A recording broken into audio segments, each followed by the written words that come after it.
आज हम पढ़ेंगे चैप्टर नंबर 2 नर व मादा युग्मोद्भिद का विकास और संरचना। इसमें नेक्स्ट टॉपिक पराकोष का परिवर्धन। पराकोष का जो परिवर्धन होता है, पराकोष पुमंग की एक अलग इकाई होती है पुंकेसर। पुंकेसर का एक भाग होता है पराकोष। अब जब पुष्प के अंदर पराकोष का निर्माण किस प्रकार होता है। पराकोष का निर्माण निम्न चरणों में होता है।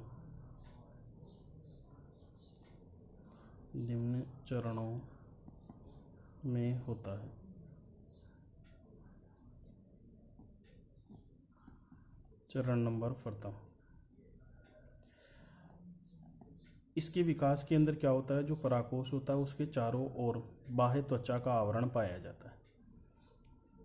पराकोष के चारों ओर बाह्य त्वचा का आवरण पाया जाता है। बाह्य त्वचा को इंग्लिश में कहते हैं एपिडर्मिस। एपिडर्मिस का जो आवरण होता है वो प्रारंभ से अंत तक समान रहता है। एपिडर्मिस के आवरण से जो पराकोष होता है वो चारों ओर से ढका हुआ रहता है। इस आवरण के अंदर की ओर अविभेदित का मतलब होता है अविभेदित कोशिकाओं का समूह होता है। अविभेदित का मतलब होता है जिनका कार्य निर्धारित नहीं होता, ऐसी कोशिकाओं को अविभेदित कोशिकाएं कहते हैं। तो बाह्य त्वचा के अंदर की ओर अविभेदित कोशिकाओं का समूह होता है। ये अपना चरण नंबर पहला कंप्लीट हो गया। चरण नंबर 2, इसमें अनेक परिवर्तन होते हैं। जैसे कि अपन देखते हैं कि पराकोष होता है, उस पराकोष के अंदर परागपुट या लघु बीजाणुधानी पाई जाती है। परागपुट या लघु बीजाणुधानी पाई जाती है। उसके अंदर एक पाली के अंदर 2 लघु बीजाणुधानियाँ होती हैं और 2 पालियों में 4 लघु बीजाणुधानियाँ पाई जाती हैं। परागपुट या लघु बीजाणुधानियाँ पाई जाती है। इनकी संख्या एक पाली के अंदर इनकी संख्या 2 होती है।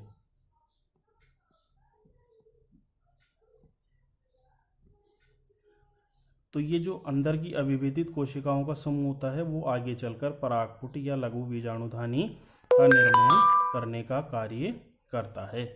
तो ये परागपुट या परागधानी भित्ति या लघु बीजाणुधानी जो होती है वो अविभेदित कोशिकाओं के समूह से बनती है।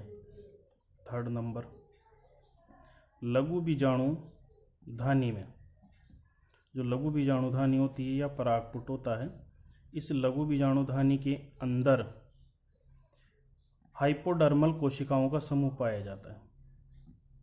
हाइपोडर्मल कोशिका या सेल का समूह पाया जाता है। इस समूह में, ये जो समूह होता है, इसमें कुछ कोशिकाएं आकार में बड़ी, कुछ कोशिकाएं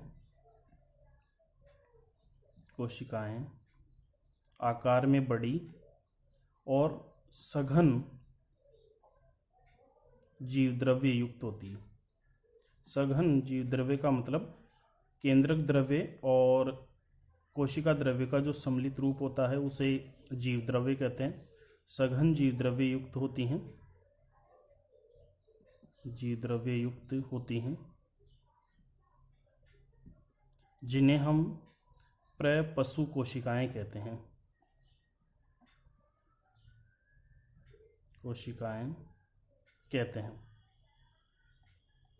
इन प्रपशु कोशिकाओं को हम आर्कियोस्पोरियल सेल्स के नाम से भी जानते हैं।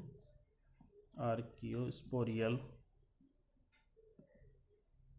सेल के नाम से भी जानते हैं। ये अपना चरण नंबर 3rd कंप्लीट हो गया। 4th नंबर,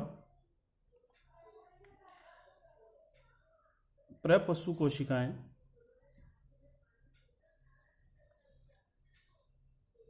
एक या एक से अधिक भाग लेकर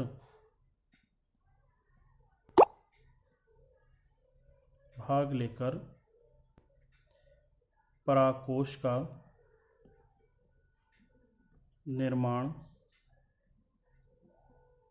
निर्माण करती हैं। इस प्रकार के विकास को सुबीजाणुधानीय विकास कहते हैं।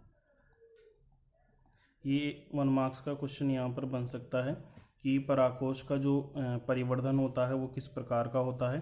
तो उसका जो परिवर्धन होता है वो सुबीजाणुधानीय परिवर्धन होता है।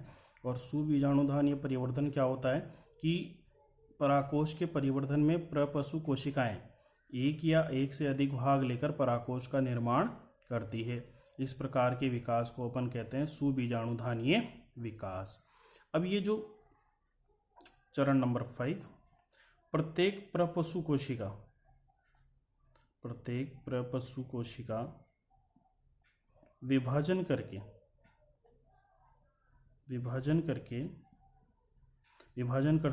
और विभाजन करके 2 कोशिकाएं बनाती है। कितनी कोशिकाओं का निर्माण करती है? 2 कोशिकाओं का निर्माण करती है। अब इन 2 कोशिकाओं में प्रथम जो कोशिका होती है उस कोशिका को बोलते हैं प्राथमिक वित्तीय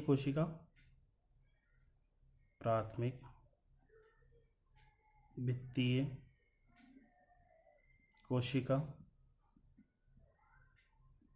दूसरी कोशिका को बोलते हैं प्राथमिक बीजाणु जन कोशिका।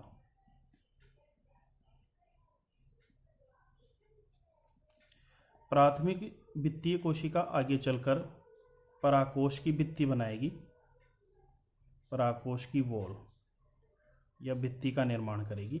और प्राथमिक बीजाणु जनन कोशिका आगे चलकर लघु बीजाणु मात्र कोशिका बनाएगी, लघु बीजाणु मात्र कोशिका का निर्माण करती है।